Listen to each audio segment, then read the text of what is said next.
Jadi lo udah beraniin diri main kamera analog, pecahin celengan ayam dan beli kamera paling mahal yang lo temuin di Facebook Marketplace. Hasil scan roll pertama lo keluar dan lo udah gak sabar banget buat nunjukin nyokap lo atas hasil foto yang udah lo buat. Reaksinya antara dia bangga banget sama lo, atau dia ngusir lo karena menurut dia hasil foto lo buang-buang uang.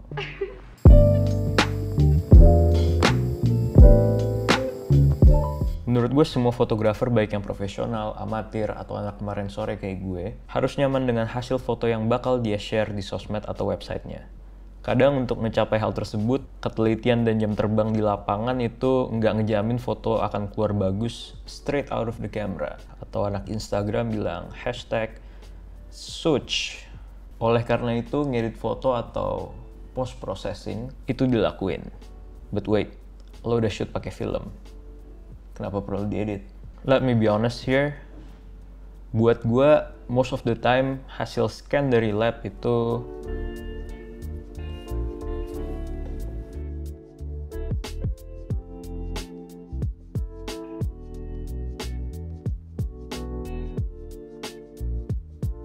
jadi untuk ngebuat gue lebih nyaman dengan hasil foto yang bakal gue share di Instagram atau di website gue edit foto tersebut di Lightroom. Jadi kita udah di Lightroom. Foto ini pakai Kodak Color Plus, sebuah film stock yang sangat affordable karena ngeditnya juga cukup fleksibel kalau nge-expose-nya properly atau overexpose. Pertama-tama, kalau misalkan gue udah pengen ngedit foto di Lightroom, yang gue cek adalah histogram, make sure kalau misalkan foto ini tuh nggak underexpose. Oke, setelah gue ngecek histogram, gue nge-crop, auto alignment 4x5 sebagai aspek rasio gue. Dan adjust sedikit ke sini. Oke, that looks fine. Sip. Nah, yang ketiga itu biasanya gue nge-adjust white balance karena ini yang paling gue kesel kalau misalkan lab nge-scan film kalian seenaknya, adjustment white balance-nya nggak diperhatiin.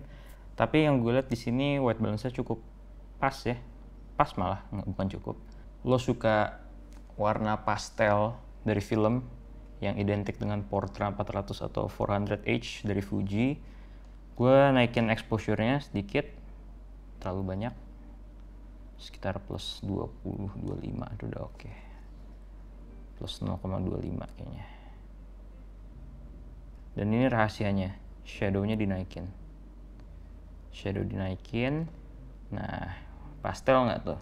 Sebelum ini sudah dengan adjustment sedikit seperti itu aja udah ngebuat fotonya sangat beda.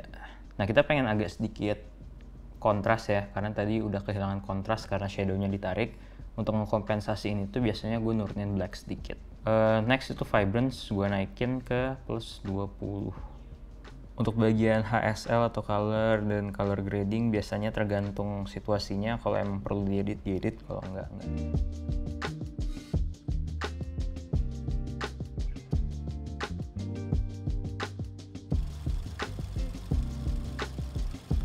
Foto berikutnya yang bakal kita editnya adalah sebuah contoh foto ketika gue moto, itu gue excited untuk lihat hasilnya. Gue udah meter secara proper, udah ngekomposisiin secara oke. Cuma hasilnya tetap tidak bagus. Kemungkinan gue nge-meter salah dan I'm not ashamed to admit it, sometimes it happens. Nah, ini gue pengen ngebuktiin kalau misalkan branding Portra yang dibilang latitude-nya cukup fleksibel, dynamic range-nya tinggi, dan lain-lain, film yang bisa diotak-atik di post-production semaunya, gue pengen ngebuktiin di sini apakah itu betul atau hanya bullshit. Oke, yang pertama seperti biasa setelah ngecek histogram, auto align, crop 4x5 langsung dimentokin di sini. Oke, pertama-tama exposure naikkan, ketinggian. Mungkin gue pengen naikin di sekitar 60, kayaknya oke. Oke, shadow kita crank up, blacks juga kita crank up.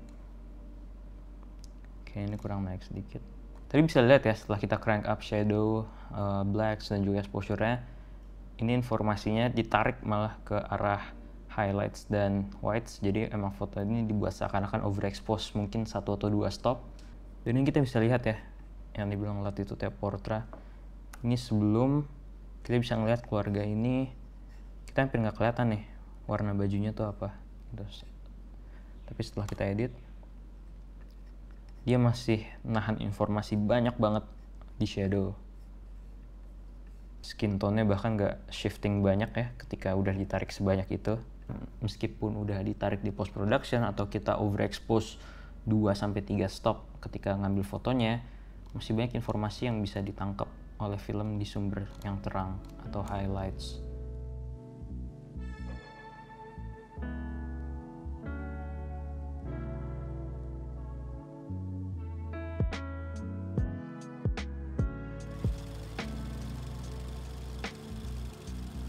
Oke, ini adalah foto terakhir yang bakal kita edit. Ini bedanya dengan foto tadi adalah pakai film 120 atau medium format. Jadi gue pakai kamera Mamiya RB67 untuk foto ini.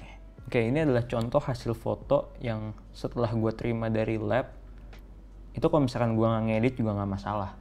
Dari segi exposure ini udah aman banget menurut gue. Emang kontras ya dari cahaya dan juga shadow-nya. Gue lupa bilang ini pakai Lomo 800. Dan untuk film stock ini memang di bagian shadow itu suka ada aksen warna biru. Dan ini nge-scan-nya juga bersih banget. Biasanya tuh hasil scan suka gue cari apakah ada dust particle atau yang parah banget tuh ada fingerprint pernah ada. Cuman ini udah bersih banget labnya. Gue nge-scan di Juraga Analog Film Lab. Ini sebenarnya yang gue suka dan alasan kenapa gue yang ngebet banget pengen medium format. Detail yang ditangkap tuh gila. Dan bahkan di bagian shadow ya, biasanya tuh bagian yang grainy, yang ada color shift, detailnya agak hilang. Cuma di medium format ditangkep bener-bener detailnya, bahkan di bagian paling gelap di fotonya. Oke, ada beberapa hal yang pengen gue edit di sini. Yang pertama, kita basic adjustment sedikit, agak nge-crop sedikit. Gue nggak bakal naikin exposure ya. Oke, gue naikin dikit, plus 0,10. Shadow, nah gue pengen ngangkat nih, gue pengen ngasih lihat detail di grillnya ini, soalnya itu salah satu bagian dari mobil yang gue suka. Oke, gue tarik sebanyak itu tadi, dia masih ada detail grillnya tangkap. Cuma masalahnya warna biru di shadownya ini malah makin keluar. Ini yang gue bilang tadi, untuk ngerubah color shifting atau ngilangin warna yang kita nggak suka, kita bisa tarik blue-nya di sini di bagian saturasi. Oke, kita nggak pengen sepenuhnya karena ada kemungkinan dia jadi pecah. See, that's it. Ini sebelum dan ini sesudah. Kita lihat tadi kalau misalnya kita nggak tarik warna blue-nya ya, kesannya nggak natural gitu. Ada color shifting di situ. Maka kita tarik sampai minus 69. Oke, ini sebelum dan ini sesudah.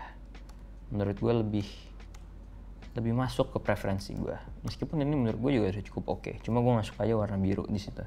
Again, very simple, very satisfying, dan ngebuat gue lebih pede untuk nge-share foto ini di Instagram atau di website gue.